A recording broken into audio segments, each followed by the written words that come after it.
The Coaches Show is brought to you by Highway 55, Burgers, Shakes, and Fries.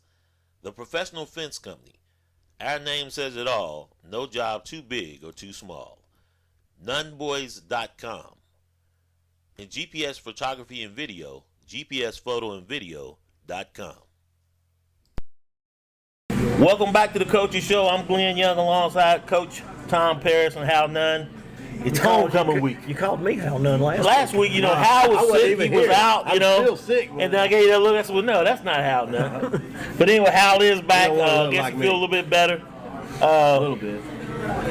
Homecoming week. Homecoming. Distractions, pageantry, pomp, circumstance. Bands. Alumni coming in here. Football.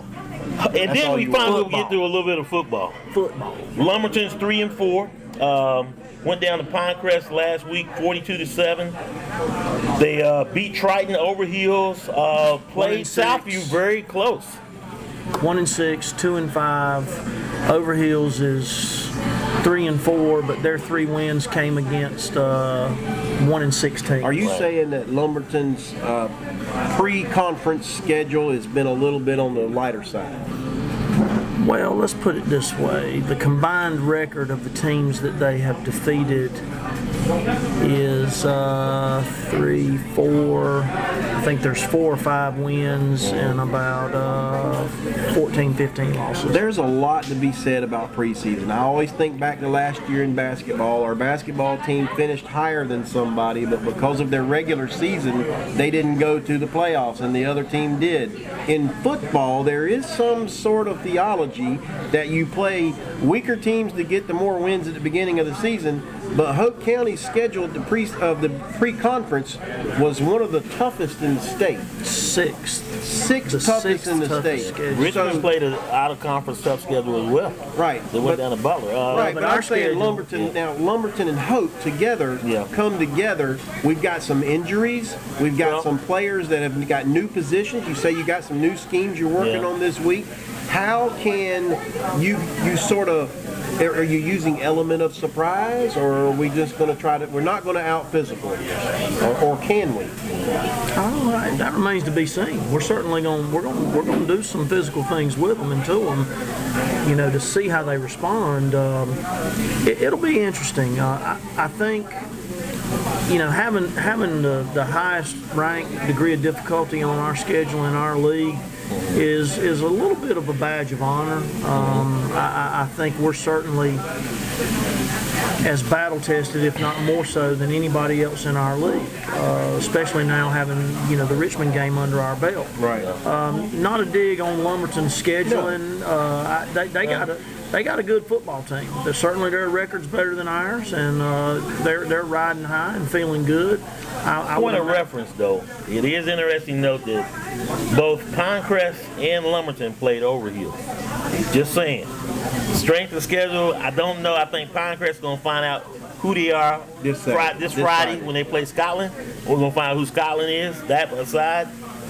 Lumberton, and here's another comparison. Who do they play? Pinecrest beat Overhills. Right. Overhills beat Southview.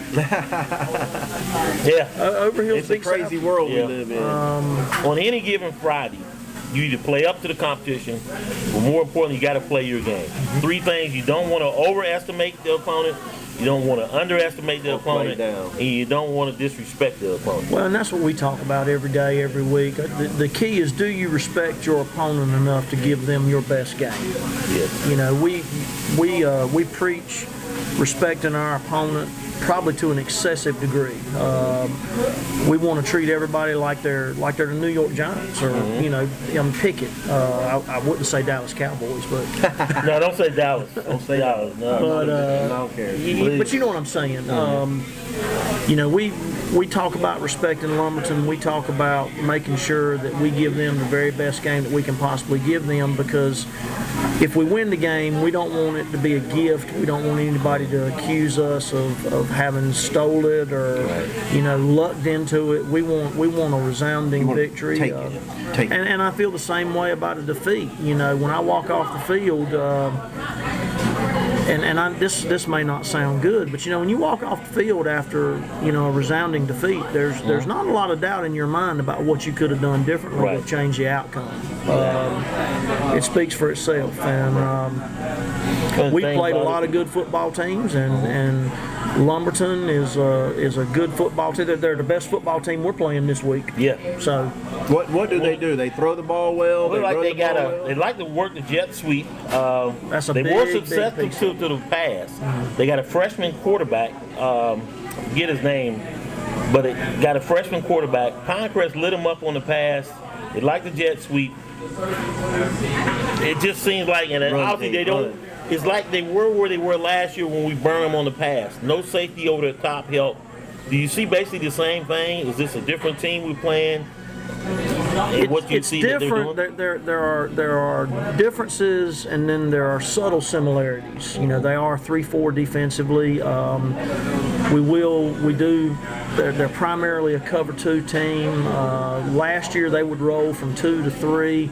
We were able, because of our capabilities and how we do things offensively, to take advantage of when they would adjust in the secondary. And I don't know that they won't give us the same look. I expect to see a lot more cover 2 this week than we do cover 3. We've worked against both, and we're prepared for both, so it'll be interesting. Last year was much like a shootout.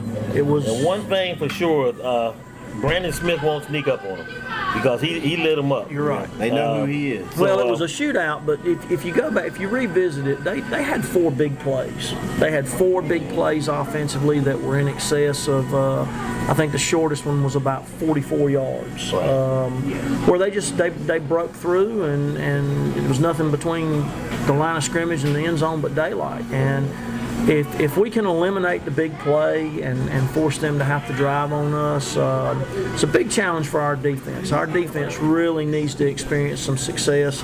Offensively, I don't have a lot of concerns about us offensively. We can't turn the ball over. Our biggest problem all season long has been turning the ball over or committing penalties on third and short. In critical situations. It won against Richmond. Only one, but again, it was a big one. It was a big one. At the inopportune times, it just seems like we have the mental mistakes or we just have a breakdown. How many seniors do you have for homecoming? How many is on the team that's going to be their last homecoming game? I'd have to look at the roster. About 7, maybe. I believe we when I look at them, seniors, but now we lost a lot of them, but a lot of them just haven't played as well. So I see bucks. I don't see seniors and juniors. I do. More than anything, I see the sophomores. I see the sophomores that we have starting on Friday night, and it's amazing. My heart aches for them a little bit because they've been pressed into duty, and it's like we talked about last week. When you have sophomores who are just as good or better than juniors and seniors, athletically is one thing, but the experience factor is a whole nother thing. And when you got kids who are that early in their career and they haven't seen it at a slower pace on Thursday night to the degree that you would like for them to see it from a developmental aspect, they got to grow up fast, and we got some sophomores that are growing up fast. And hopefully they'll be better for it. I know the offensive line is, because last year you had 3 sophomores and a freshman. This year there's 3 juniors and a sophomore. Chase Jackson, getting some tight end play, made a great catch, one-handed stab. E. Smith game, he was open, couldn't pull it in for the touchdown. Hit a Are little we going to early. see more with him with the tight end dump? Maybe some little stuff underneath. You could. Yeah. Maybe even out of the backfield, What's dare his I number, say by it. the way? Tight end dumps just a 42. little right down the seam, and you just flip it to him. Even a quick slant. But it was a great catch. Well, Chase was one of our players of the week. Yes. Last week, probably played his best game. We're working on some things to involve. Barczyk is out there. He's made a lot of catches this year. I'm still waiting on the woo hit on the defense. Chifo, those You guys. and I both. Donovan Wirt. I mean, and I both. that snot bubble hit that everybody just says. Donovan needs a "Ooh." good game this week. Sean Smog waiting. They talk so much in the pregame, and you seen it on the highlights, coach. But they write that check, but they just haven't been able to cash it yet. So I'm hoping they'll do They're it. going to cash it Friday night. Yeah. Well, Coach, we're going to leave it there. Come back. We're going to talk about the Ask the Coach segment, close out with Players of the Week, and talk a little bit more about homecoming. So we'll be right back after this.